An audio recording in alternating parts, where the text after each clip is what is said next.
Hello, my name's Ian MacMillan and welcome to a brand new series called the Antiques Treasure Trail, in which me and antiques expert Maurice Goodlad attempt to turn a house into a home. This house here. On occasions we are unashamedly going to be looking for bargains, and then we're going to treat ourselves as we delve into the expensive end of the market, even if it's only to dream.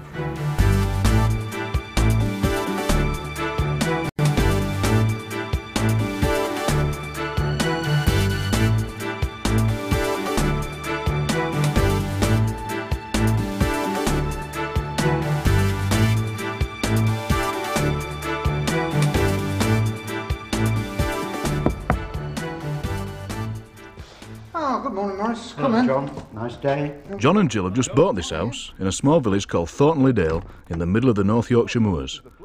Their aim is to move in 6 months' time, which gives us plenty of opportunity to uncover the types of antiques they're looking for and put them into storage. There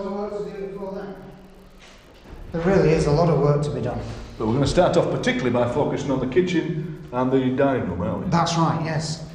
We'd like you and Maurice to look round and see if you can find us some things which really make the place from a house into a home. Well, Jill, what sort of stuff in particular? Well, things that actually make the house look more original, obviously taking it back to the period it was built in. Some nice pine for the kitchen would look quite nice, some nice antique pine, and some nice pretty things that make it homely.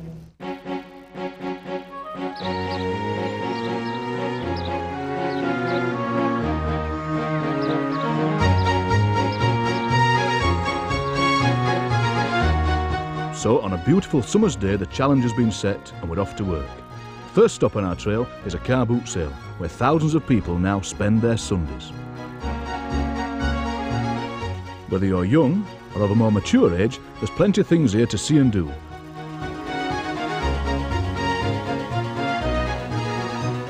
Whether you're looking for something in particular or just out for a social gathering.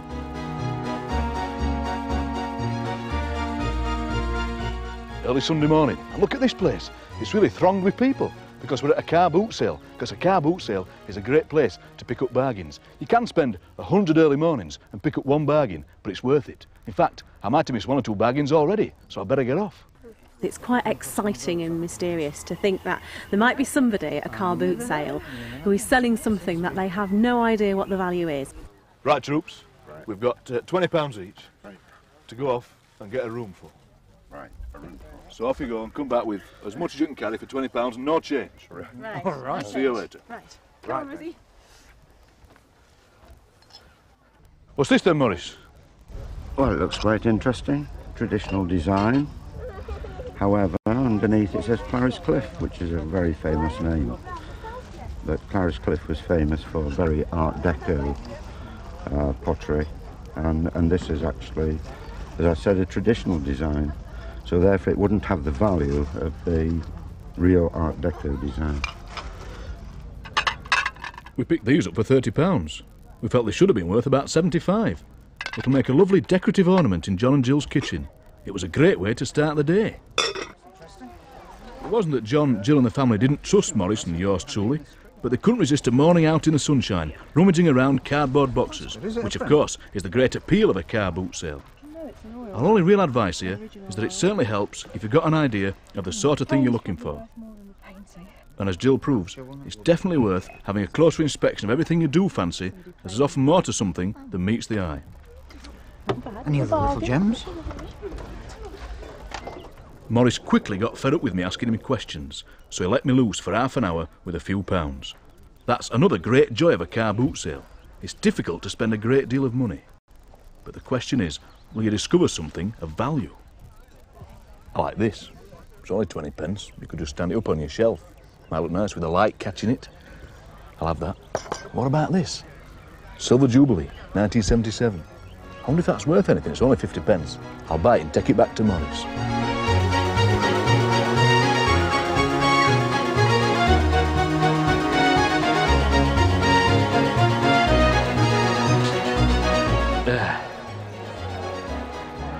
I like a nice sentimental chipmunk. It's a pity it's not one of a pair. Well, you can actually put money in it. It's a rich chipmunk. That might look nice in the kitchen. Cruet set. They're good for the kitchen as well. And this, Mother I Love You. That's nice, put some flowers in that. I like this sort of something. I wonder if I should spend my money on that and surprise Maurice. Whether it's a potentially valuable item of furniture or a priceless piece of pottery, at a car boot sale, he seems to be sceptical of finding hidden treasures. There are, of course, stories of a painting being bought for a fiver that ends up being worth thousands of pounds. Even though this is unlikely to happen, there are great opportunities for picking up antiques that look good in the house at a bargain price. So whether you're a serious collector, or just out with the family, or even like me, hard at work with Maurice as slave driver, most important of all, you can have a really good time. If you're looking for something in particular, go and ask people what they've got in their box. You know, be a bit cheeky about it. Go in there and say, this is what I'm looking for, have you got anything like it? And be prepared to barter. And don't think, oh, I'll go back later, because it'll have gone. It's a smashing day, and the sun glinting on this brass has brought me over here. And I think I'm on a roll now, so I'm going to buy these and this, and Maurice will be pleased. After 2 hours, it was the moment of truth, and for Maurice to decide how we'd all done.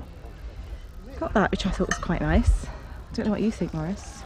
Let Got me it for have a 17. look. 17? Nice old pan, it is nice actually, yeah. Look good in your kitchen. That's what I thought, just cleaning up a You little got bit. it about £10 cheaper than you would buy it anywhere else. Really? Yeah. Oh, I'm pleased with that. Nice old pan. Yeah, Great you've done stuff, well. great stuff. Congratulations. So with antiques, it doesn't always have to mean large items. Frequently, it's the smaller things that have been used for something specific that can have a wonderful feel to them. They may not always be valuable, but they do have their own story to tell. Are these things you collect then, Maurice? Do people collect these? Of course they do, yes, very collectible. There was quite a lot on Clean them stall, up. but we picked out the ones which were sort of local, York and Malton. There were some German ones as well with stoppers on, brown ones, but we thought these were nicer. That's Russell and Wrangham, and they were brewers in Malton. So you got the beer barrel there. Very interesting. And they picked them up for 50 pence, but are they worth more, do you think, Maurice? Well, 50 pence to a pound for bottles. That's a Kate Smith actually of Malton as well. Of course, it's just looking nice in the kitchen, Maurice, isn't it? Exactly, yeah. I'll show you mine, Maurice. If we have to, yes. Well, Oh, there you go. I picked up a nice, I think that looked nice. If the light catches that, you fill it full of sand. You've been done. How much is that? 20 pence. Now, Five would have been enough. I got this silver jubilee mug. It was only 50 pence. But I wonder if, there were a lot of them made at the time, but are any of these valuable? No, not at the moment. But None? still, that would probably cost you about £1 when it was new. It's gone down, actually. If you hang on to that for about 100 years, you might make a few pounds profit. That's a disaster. Well, that was the thanks I got for getting up at 5:30 on a Sunday morning. But overall, for a first visit to a car boot sale, we did pretty well. A few useful knickknacks, plates, bottles, saucepans, a magazine rack, all adding small but useful collectibles to John and Jill's kitchen. I think that saucepan has pride of place in the kitchen. A brass saucepan, it looks nice, it's cosmetic, admittedly, we're not going to use it for anything, but you can fill it with dried flowers and it means something to be. It's a memory of the day, it didn't cost a lot of money and it was well worth what we paid for it, so yeah, I was glad we bought it. Also, another aim of the Antiques Treasure Trail is to make sure that you can visit wonderful places without the stress of having to buy any of the antiques on show. Many of the historic houses around the country open their doors on a regular basis. And what better way to spend some time having a nose around someone else's collection? Who knows, it may well give us a few ideas as well about turning our house into a home. Of all the country houses that I've actually visited, that this is the most fascinating. All these lovely objects, which I think are mainly family heirlooms. Well, a lot of them are family heirlooms, yes, but I've always been a magpie, so there's lots of things. Right. Like, that doll, actually, that's there, that's called Right. Victoria. Victoria, right. And that was made for one of my great aunts and in 1889 by her Right. grandfather. And then, of course, the one that I really like That one. is the one in its, obviously, its original box. Original clothes. That's it. Absolutely superb. It's called a Jolie Baby on the end of the box. Jolly baby. Pretty baby. Pretty baby, yes. She's got wonderful. I was told the other day by a Absolutely. visitor I shouldn't be looking under her. That's I rude. suppose she's right. She's got nice pantaloons. No, we always, that's the first thing I do, actually. Have a look under here. You're like me, you see. You're inquisitive. Yes. That's right. But what a lovely face. Beautiful, isn't she? Absolutely. Here's an interesting, obviously, Oriental box. Oh, that's a marvellous thing. 19th century. Yes. Now, I bought that years ago. £4 it was in a junk shop. And it's a games box. Yes, it's a games box, and you know it comes from China. Wonderful, yes. And it's got a label inside it. It says, presented to Captain James Fairfax by 15 young ladies of St Helena as a token of their regard and esteem, 1828. I bought it really because I needed somewhere to put everything, and I sold my business, and I wanted somewhere new to go, and new challenge. I always like this room with all its half timbering. Yes. And all sorts of odd things. And, lovely old room and a lovely old automaton. Can we see that now? Do you want to see it work? It does work too, beautifully. There we are. Yes. It's a wonderful thing, that. You can imagine some Victorian child being thrilled to bits with that. Absolutely beautiful. I was given it years ago by some friends, and they lived in Worthing, and it's written on it. J. Miller, Worthing. Yes. I'm surprised it survived. Well, I did get it mended. There we are, that's all you get. Right. One of the things that does come over, people seem to really enjoy it because it's a bit different. And I think a lot of places you go to, and I mean, I've experienced that, it's a bit stuffy. I don't try to teach people anything, and I like people to get involved. I take people around the house, and we all end up, you know, talking to each other. And I learn just as much from the visitors as they do from me. Well, perhaps that's a bit pompous, but I think that's what it's about. Fascinating. So I also noticed you've got quite a lot of different decanters of different periods. I like decanters. I mean, this obviously is extremely old, isn't it? I think early 18th century. Yes. Lovely shape, there's a pair of them. Can you imagine the person who bought that knew what he was dressed in and I what know. his table was That's like? what is so fascinating. You wonder about what it's seen. Do you think of the dinner parties that's been to? Yes. All those good evenings. We think alike. Interesting things. Anyway, can I thank you for showing me around? It's a pleasure. Been a It's really nice. super day. I'll have a look. When people lived in these houses, they were often there for generations, and so their belongings didn't only come from one period. There was the whole history of the family on exhibition in one place. It wasn't a showpiece, it was someone's home, and there were pieces from almost every period dotted around in the rooms, and that, I think, is a good model for everyone, is that your family history, pieces from your past, are as important in your home as they are in a stately home. It's absolutely great. Number 6, mid-18th century China. One of the great things about buying antiques is that you can be as adventurous or safe as you like. You can always find places local to where you live to add wonderful items full of history to your home, or you can travel the country into Europe, America or beyond, spending as much as you can afford. That's what we're going to do in order to help John and Jill, and hopefully you with, over the coming programmes.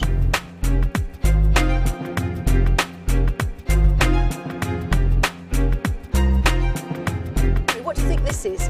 Well, it is in fact an absinthe spoon. That was the liqueur that they drank in France, and it was supposed to make you mad. So much so it was banned, in fact, in 1915. And what you did was you put a sugar cube on here, you poured alcohol over because it was very, very bitter, and then you had a drinkable drink. And there are all these little spoons. They start at £10, they go up to about 25. This could be the next big thing. Madame here informs me they're very collectible, and they're also very pretty. Well, when you're travelling, you often want small things to take home. Even if you find that wonderful piece of furniture, it's not going to fit in the car. And there are some more small collectibles here. They look like little snuff boxes and things I haven't seen before. These are things to display your pocket watches on. So, Martine, again, is this very typically French, this thing for displaying watches on? That's right, yes. This is to show the clocks. You can find them in the 18th century till up to date. And it's a very fine presentation. And this one is typical because you can put also your ring here. So you have the clock and the ring together. And that's quite witty, so you've got a parrot on the top, then your watch, then your ring. That's How right. old is this one? This looks quite an old one. This is the old one. It is of the 18th century, around 1830. This is lovely. This is the sort of thing I love about antiques. You have things and you can see a story. You could just see a child sitting here and you could probably actually take something like this home. It's not too big and not too heavy. This is like a lovely old country high chair, and you put it right against the table so that they couldn't get out of it. But now, I mean, it looks like an antique for the future. Et ça date de quand? Certainement du siècle dernier, fin de siècle dernier, début de celui-ci. So this was the end of the last century. As we're going and thinking about the next century, it'd be lovely to have something like this. Call me an old romantic, but I think this is lovely. This is looking promising. It's again within my price range. It looks very nice. And Madame has explained to me this is from the turn of the century. I should pick it up very carefully because otherwise, that is what happens. It's in base metal and crystal, but it's very pretty. And I could just see Emma Bovary sitting there with her little jug and pouring out some lovely alcohol into these ever so dainty cups. The doctor's wife with her little glass there. And I'd love to take it home and put it on my own sideboard. It's very, very pretty. Very obvious what this is for. The souvenir of First Communion. Yes, absolutely gorgeous. This one also. Now, I've never seen this sort of thing in England. France being a Catholic country, presumably there are lots of these things. Now, how did it work? Each family, when there was a manifestation, a communion, can offer to the young man or young lady this kind of purse, okay? And it was a tradition, French tradition. And after, people kept this to their home. And after perhaps 50 years later, somebody says, oh, I want to sell that, for example, and begin the collection. So it starts to become an antique? It's a women collection, especially. They're beautiful. Now, just show me, what would you put inside this? What would have been coins, put inside? How do you say, Louis d'Or? That's a particularly French coin. So on the communion, they would get this Louis d'Or yes, you coin. can put one like that. So you can imagine this little girl having her first communion, of getting this and keeping this and putting it maybe in a dressing table drawer. Yes. Fantastic. Now this looks a complete wreck, and that's what it is at the moment. It's a clock with its workings sort of hanging out here, but with a bit of imagination and maybe even going to an evening class or reading up on this, you could actually put this thing back together and you'd have yourself a fine clock for just £45.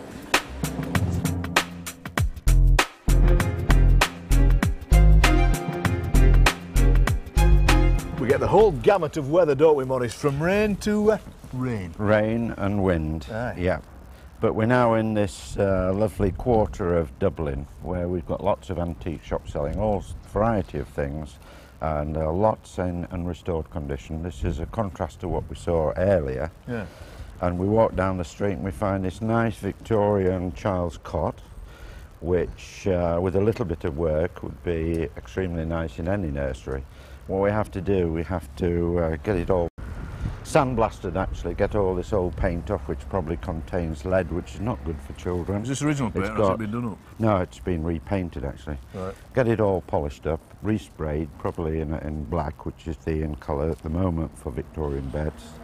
And you've got a good marketable piece or a handy piece for your nursery. You can actually use it as a cot? People do, actually. Yeah. I've sold a couple of cots in the last year of this style. And once it's polished and refurbished, they look really nice. How much do you reckon? In a restored condition, I would think about $4.25, something like that. This is probably going for a couple of hundred at the moment. On casters too. Let's go inside and see what they got. Out of the rain. I like it in here. It's nice, and you feel you can touch stuff. But what I can't understand, Maurice, is this double price thing. It's £120 or £250. Right. Well, first of all, this is what I would call a trade warehouse, where the trade will come, they'll buy furniture in this sort of condition and restore it and make a good profit. Nothing stopped the private buyer coming in here and doing it themselves if they feel that way, if they want to go on a course and do some stripping and polishing. So here they've got, actually here I've noticed they've got a workshop. So what they're saying here is if you want to buy it the way it is, it's $125, but if you want them to do it, to restore it, polish it, so it's ready to go into your home, they're going to charge you $250. Is that a good value, I think? It's 1930s. I would think $250 is a bit steep, but nevertheless it depends if you've got room for it. I'm trying to work out what it is, Maurice, because it's some kind of It's a hall stand. It's a hall You sit on it, though? You sit on that to take your boots off. Oh, I see. Put your brollies and your sticks through there, and put your boots in there, hang your clothes up there. Tidy your hair if you've got any in there.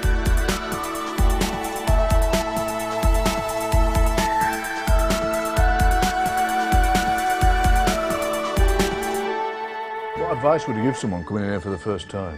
Don't go mad spending money on things unless you have some degree of knowledge of what you're doing.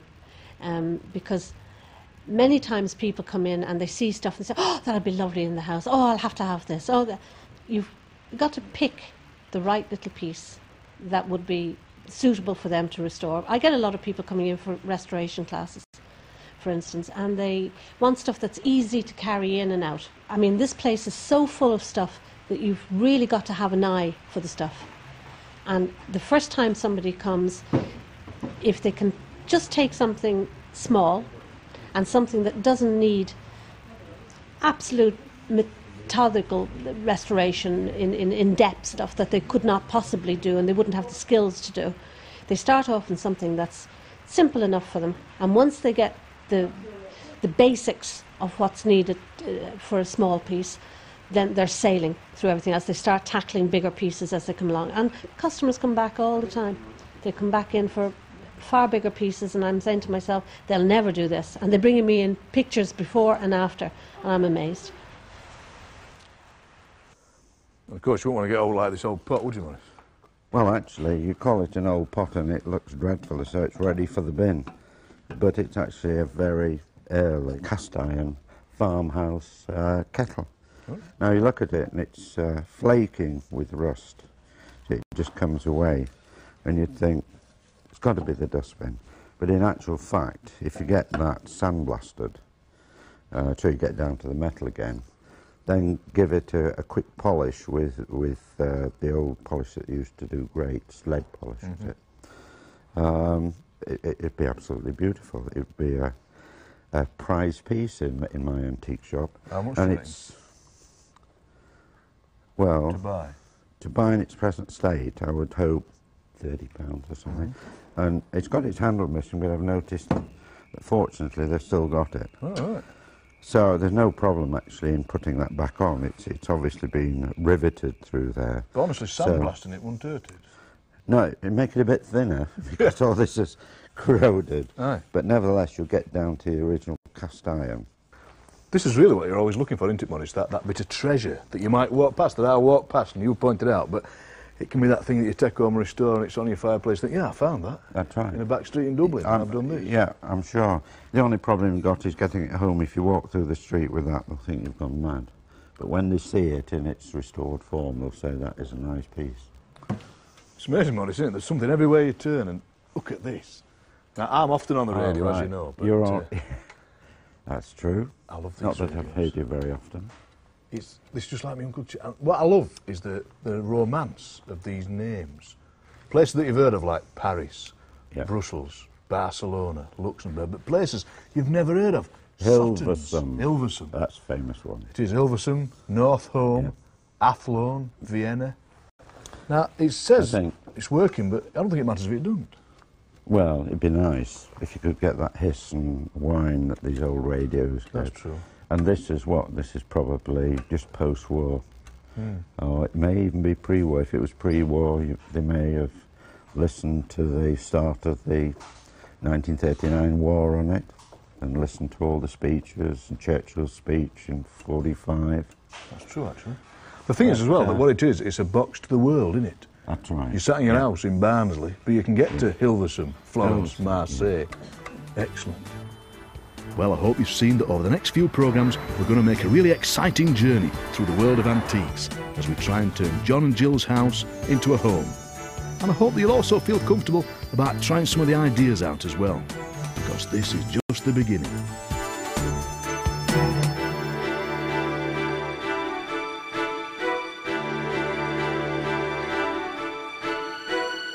In slang, it's called lave popotin, and Guy here will show you, if you haven't already got it. C'est un lave popotin. Okay, yes, it's for washing a certain area of your anatomy. We're not going to go further into this.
Hello and welcome to the second programme on how to collect antiques without breaking the bank. My name's Ian MacMillan and I've joined forces with antiques expert Maurice Goodlad, and we're going to show you how to turn a house into a home.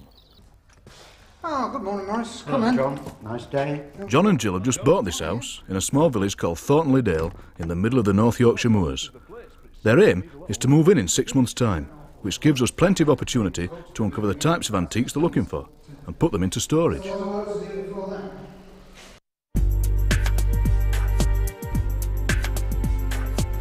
This time we thought we'd take John and Jill to their first auction. It's a daunting prospect for me, and I'm going to take no chances on the boy Maurice being able to lead me up the garden path. So I thought I'd do a little bit of investigation first of all into the secrets of the auction room. As we mentioned before, hunting out antiques should be fun and can be done anywhere, close to home or on your travels. While I was in Scotland, I popped in to see Taylor's Auction House, an extraordinary place where 3 auctions run at the same time. I met up with Carol, and in between her beating of the gavel, I caught up with her for a guided tour. So where should we start? Well, if you were a member of the public, your first stop would be right here. This is where you must come to buy a catalogue for the auctions, which we advise everyone to do. And you also have to register and get yourself a number if you want to bid.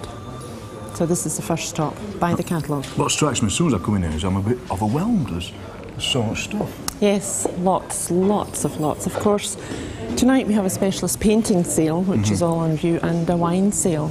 The remaining items that you see will be sold tomorrow. We have a porcelain sale, a specialist toy sale, and collector sale on the top floor, and a furniture sale. Now, it is quite unusual, isn't it, to have a woman auction here? Well, I think it's becoming more common now. I know when I started off there weren't too many around, but I think there's 1 or 2 started off. So what was it like, your first auction? It was pretty scary, but a lot of fun. It was a linen and textile sale. And what does it feel like actually standing in front of all these people? And you have to be fast on your feet, you have to be quick. Well, initially you're a bit concerned, but once you get into the swing of it, it's a lot of fun. At £80, your number is 242. So if I was to say a number to you, if I was to say like 2403, would you know what it was? Wouldn't have a clue. There are thousands of lots in the sales. You can appreciate we can't remember the numbers of each. When we're selling, we have auction sheets with each number listed and the description. And we not only have written in front of us what we're selling, but we also see the item. And I mean, there must be times when you think, have I got the price for this right? Because it's happening so fast.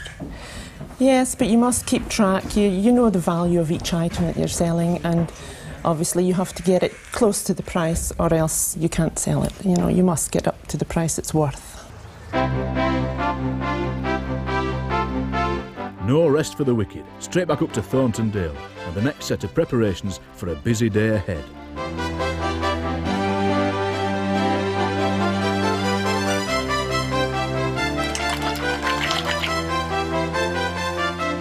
Well, another early start. It's a 24-hour job, this antique collecting. Mind you, this is one of my favourite days, a viewing day at an auction, because you get your chance to get in there and get your hands on the stuff. Marvellous. We're off. And whether the viewing day is at a large auction house such as Christie's or at one local to you, the aim of the day is totally the same. Yeah, you'll be able to pick things up, turn them upside down, look at them, and you need to do that to make sure that what you're buying is in good condition. You don't want to come back with chipped, broken things or woodworm furniture. It's absolutely essential to spend some considerable time at the viewing.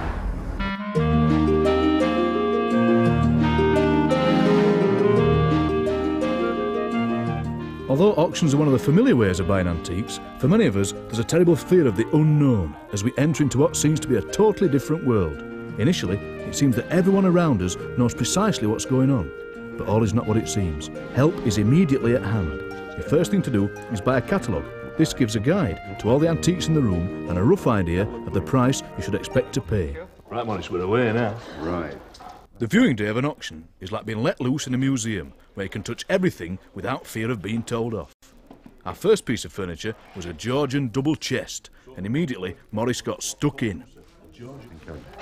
First of all, have a look in here, and if you look here, you can see actually that there's been another set of handles on it. Oh, I see. What about this bit here where it's all... Is that where it's broken being fixed? That's a bit of masking tape. It's actually cracked. Cracked masking tape? It's been in a house with central heating, I would think, and it's dried out and it's cracked. So something like that, the crack inside, does that lessen the value of it? I wouldn't think so. No. As long as it's got a bottom in it, you're all right. That sometimes happens, no bottoms in the drawer? Yeah, of course, that's why you have to really, if you're going to pay this sort of money, I mean, you're talking probably about £1,000 for this. So you've got to be sure that everything's right. I mean, if we're seriously going to bid for this, then we've got to have it out, got to look at the map. Because I've actually been at auction, I bought a piece against a wall like that, and I've come to pay for it, moved it away from the wall, it's had hardboard at the back. I mean, what a disaster. Would this look all right in John and Jill's kitchen, do you think? No, it's not. It's not a kitchen piece. It would go anywhere in the house, actually, in the bedrooms, it would be in the landing, nice in the hallway, dining room for putting all your linen in and napkins, whatever. Very useful. It was a brilliant sense of achievement that we'd so quickly found an item we'd feel happy about bidding for. And everywhere you turned, there was something different to learn about. Do you often get things at auctions like this that have been damaged and then fixed? Well, with figurines in particular, it's not uncommon to see that the head's been damaged, the head's been off actually and stuck back on. And unfortunately, it does detract from the value. But if it was fixed properly, would you always know? Well, you wouldn't know. A good restorer would fix it and you wouldn't see it, but nevertheless it would still be restored and it still wouldn't have the value if it was original. If you didn't know it was restored, how would you know it was restored, if you see what I mean? Well, an honest antique dealer would say, when he sold it, it's been restored. Right, what do you think about this? Splendid, isn't it? Ideal for Jill's kitchen, isn't it? She could actually get all her nice blue and white plates on it. Lots of storage space.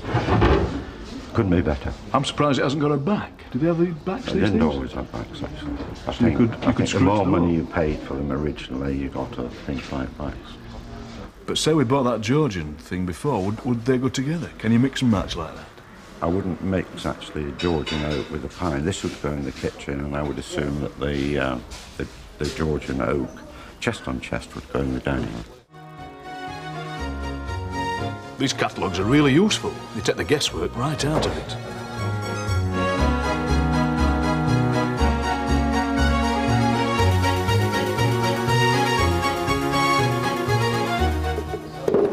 Come on, Ian, what are you playing at? It's a library chair. You lift it up from the back, like that, then you go up for your books, right? What's this then, Maurice? A bucket? No, this is a good old jam pan. That's quite heavy one. How they lifted it, I don't know. But it used to hang over the open fireplace and they made jam in it. That'd look nice in John and Jill's kitchen, wouldn't it? Yeah, with a good clean-up, dried flowers in it. Beautiful. Could you still make jam in it? My wife still does. She has a jam pan and she will use nothing else for making jam. Right too. Yeah, I do like that. That's a jardiniere. I was going to ask you what it was called. For putting plants in. And it is Dalton. It's got the Dalton mark. Perfect condition. Lovely piece. That would actually look nice in Jill's kitchen. So what would you put in that? Bits of potpourri, crushed chilies or flowers? Flowers, I would think. A plant in a plant pot. Hence the name. And I think that would go very well. She's planning a pine kitchen, so blue and white goes very well with pine. Now, a natty set of scales like this would look nice in the kitchen, wouldn't they? What do you think they are? They're ideal for the kitchen. Well, I would think they're shop scales. In a sense, it doesn't matter what shop they're from, but these would look really good in the kitchen, wouldn't they? The worrying thing is, actually, that they've got these weights with them. Yeah. And that's an awful big weight for those. It is. So it's certainly not from a tobacconist, is it? But retail scales, I would think. Quite nice in the kitchen. What's this thing? Oh, well, that, believe it or not, is made of paper. It's paper mache. Does it feel and plastic? It's typically Victorian, the black and the painted flowers. Should have a brush with it, though, I'm afraid. Brush and dustpan, is it? No, it's not a dustpan, it's a crumb tray. A crumb tray? Table. Yeah. Get the crumbs off the table. Don't use them today.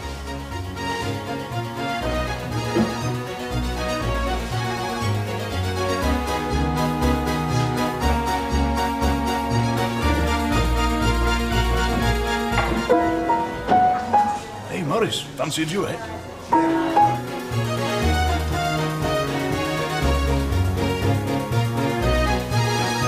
Another thing about the viewing day is that you don't part with any money, and without doubt, you can have a great deal of fun. I couldn't keep a good thing to myself, so I took Maurice back up to Scotland and let him loose, in a Mel Gibson kind of way, into re-establishing the historical links between England and Scotland. Right, well, here's something that's probably within my budget. This is interesting because it's local pottery. It's dry leaves, which is an area of Montrose.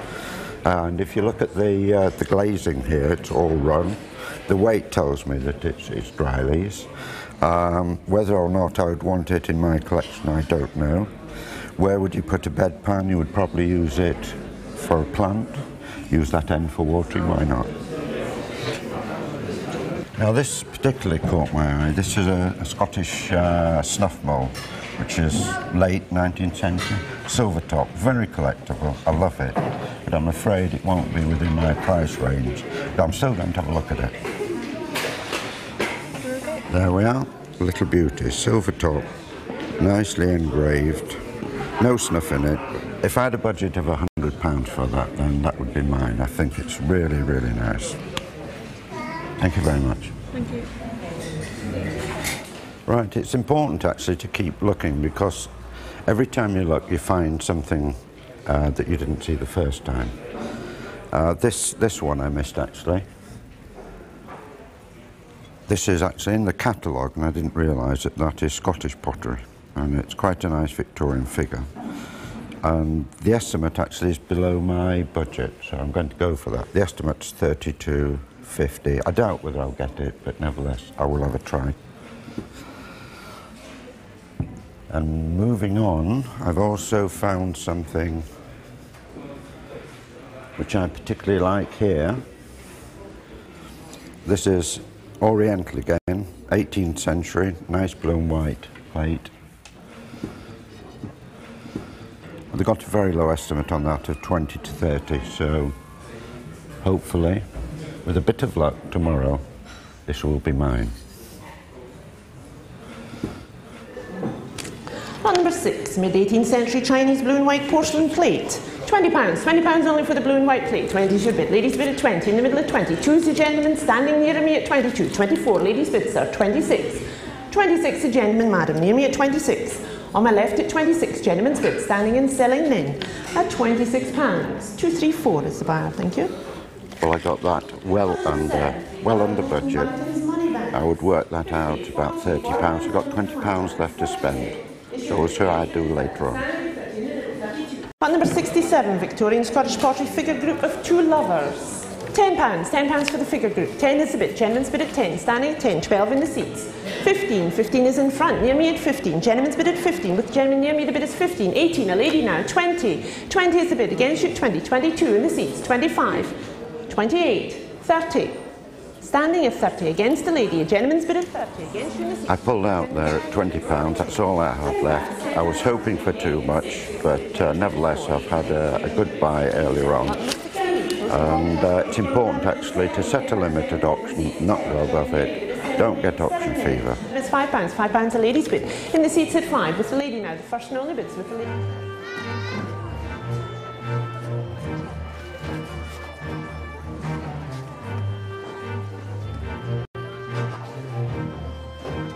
Back to Yorkshire, and time for John, Jill and Maurice to settle into their seats to take the antiques plunge.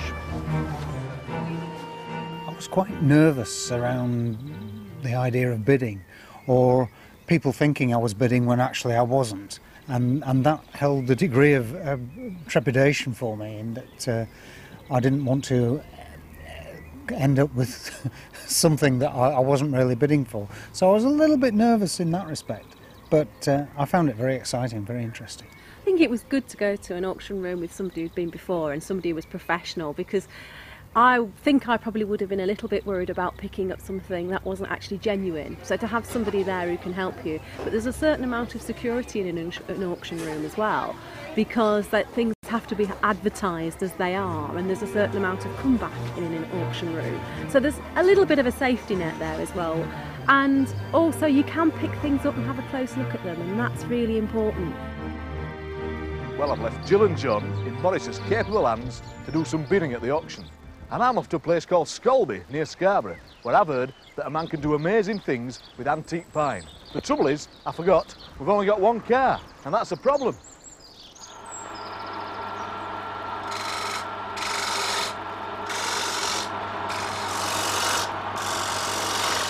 Paul Freeman is a man who just loves working with old wood, and he breathes new life into antique pine.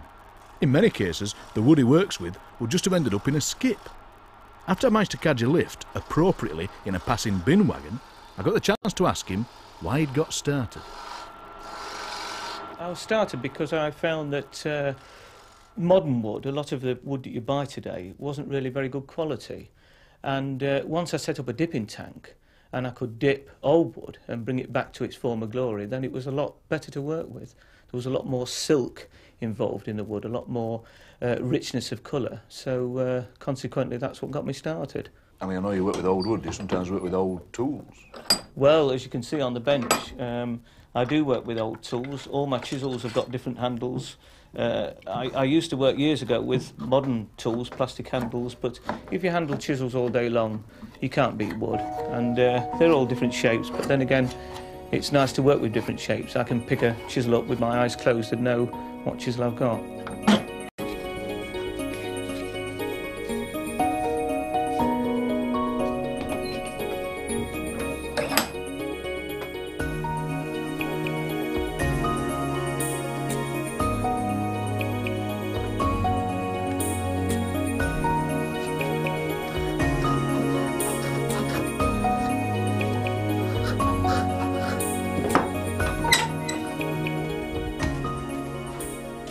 Now these are the doors from John and Jill's house. We brought them along for Paul to work his magic. Those that are in good condition will be stripped back to their former glory after just a few hours. But even if a door is badly damaged, Paul's able to take some of the wood and turn it into custom-built furniture, which will be ideal for John and Jill's kitchen. For in Paul's mind, no door should ever be thrown away.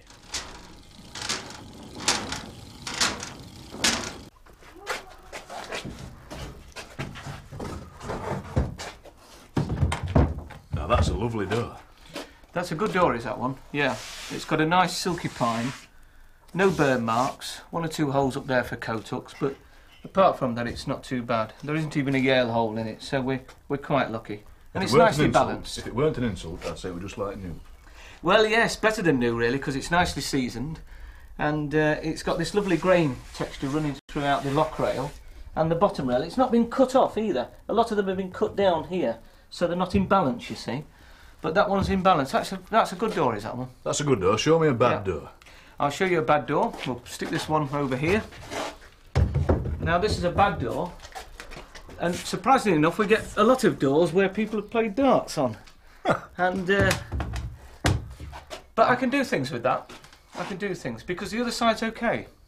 So, here, I can't sell it, of course, as a door, but I can take these panels out. I can put them into a cupboard, and so you'll be just looking at the other side, if you like. Or if someone wanted a glass door, then we can take the panels out and we can put glass in, you see. But surprisingly enough, we do get quite a few doors where they've had a good life stopping darts from going into people, I suppose. So there we are. The possibilities are endless. It's worth remembering, before you chuck away an old piece of wood furniture, there are people like Paul who can uncover antiques already in the house, or can provide you with antique furniture for a fraction of the cost. Now this is a lovely table. It'll look great in John and Jill's kitchen. Do you give people advice on what to put in the kitchens, Paul? Yes, I do. Yes, and this would be a good table in their kitchen. It's in a nice thick top and it'll last a lifetime. Right, well, and of course don't forget your knobs and hinges are always very important. But what kind of price would you give us for this, roughly? I would think a table like this, with a bit of restoration work, around about 150, maybe £200. Good investment. Aye.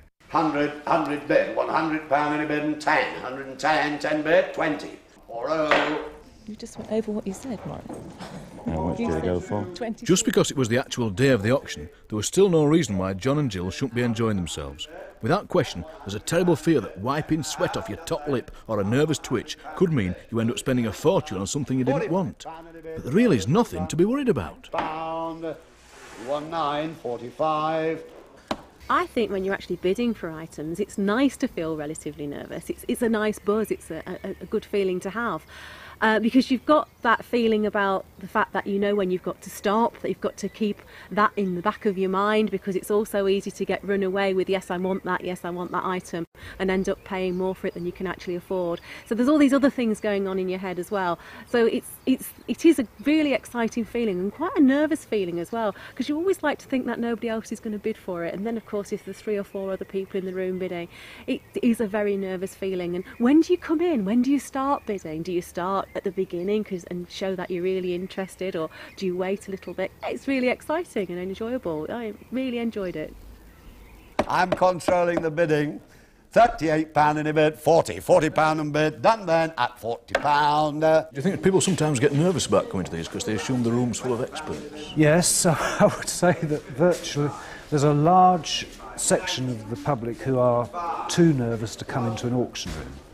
And in actual fact, it's a marvellous opportunity, really. It's the opportunity to visit a museum where you can handle the goods and learn a great deal. And I think more people should realise that. So what's the auctioneer's view when you're actually stood up there, getting all the bids in? A sea of faces. And you have to concentrate all the time, because people do, in actual fact, those who bid sometimes have rather strange ways of doing it. The wink of an eye, possibly, the flick of a finger, just a minute movement once they've actually entered bidding, so you have to keep your wits about you. So, I mean, the majority of people are quite straightforward and will wave their arm in the air, and if we don't see them, they should shout. It's no good shouting after the hammer's dropped. 20. With the confidence flowing, and having watched Maurice hard at work all morning, which makes a change, it was time for John and Jill to pluck up courage and bid for one of the items we'd taken a shine to on the viewing day. 23, reserve band there, that's a large one. I'll show the number if you get that, but don't go above 20 pounds. Yes, that's that. £20, 20, 10 there. Oh, no. Well, that's 10, 10 a bit, 10, £10 bit, 10 a bit. 12. I think it's important that you have a discipline when you go in there, and you say to yourself before you start to bid what price would be acceptable to you, the limit that you're willing to go to. Well, I don't think got it. Where's your number? Well done. All right, sorry. Piece of cake. Anybody can do it. And it was just the start of a very successful day. So, if we've whetted your appetite, check your local papers to see when your next auction is. Often, it's local estate agents that run these, and most importantly, enjoy them. Well, we've had a great 2 days, we've got lots of ideas for John and Jill's kitchen, and I hope we've shown you that buying antiques needn't be frightening. In fact, it can be fun. Cheers.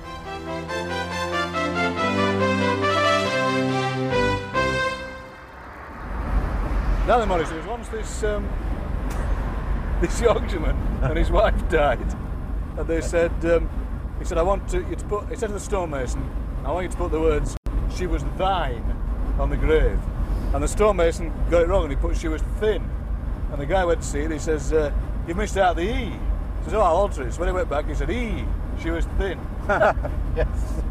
Which is like the one about John Wayne, when he's doing the thing about, where he's in Spartacus, and he's at Christ's cross. And he went, 4, truly 6, 8, £200 in a bit goes, selling it now all down £200.